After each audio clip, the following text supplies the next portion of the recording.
Alright, just a little update really. I've had some insight.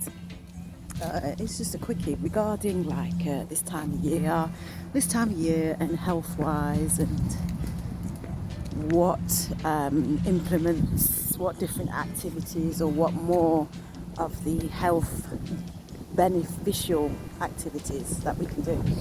In terms of even going for a walk, I mean, just gonna literally go for a quick walk while I'm doing this. I've been for a walk already, but yeah, I think that social aspect of it definitely does play a part this year, because obviously this time of year we are used to hibernating. Myself, definitely speaking for myself, I definitely resonate with this time of year in terms of the need for slowing down, and the need for recuperation and reflection time.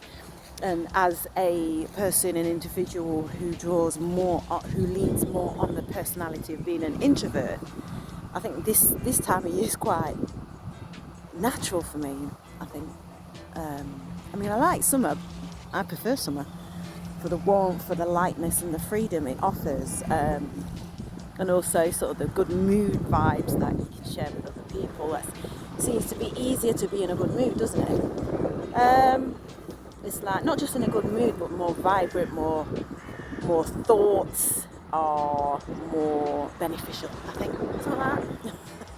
But yeah, what I was thinking, the insight that I felt I needed to share, wanted to share, or wanted there to be a discussion, because this time of year it's sort of like you have that sort of this feeling of this time of year we're going to get cold.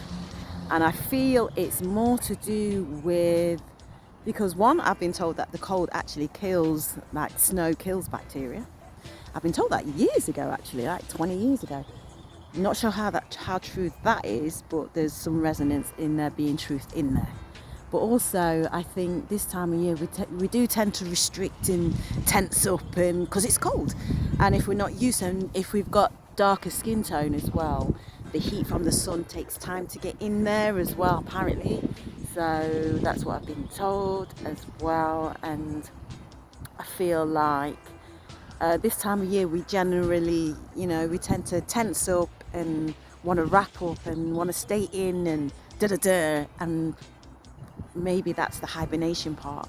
But I feel like maybe it's this part that we need to more take care of, so that this time of year we are not inevitably having colds. We're not experiencing colds and flu and sneezing and coughing.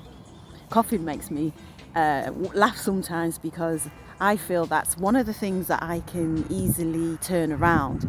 When I feel myself coughing more than like 2 or 3 times in a minute, I go get a sip of water, or the quickest thing I do, I just swallow that cough, hold that cough down, because it's the momentum of a cough leads to another cough, doesn't it?